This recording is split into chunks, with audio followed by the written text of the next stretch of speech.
when you sell specific equipment or machinery to your customers, a very nice feature of Equip 360 is that we can map the login, so the user who's logged in, to the specific equipment that they own.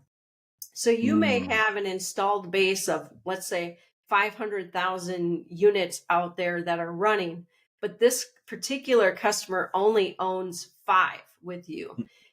We can map that to them so that it's a very personalized experience. When this customer logs in, they see the 5 units that they own. They can quickly get into the bills of materials. They can create their own name. Guido is a reference here. So there's lots of different ways to make this really approachable for the customers that you work with, and truly make it easy for them to buy from you. That's really the whole goal here. So think about that mapping as pretty critical too.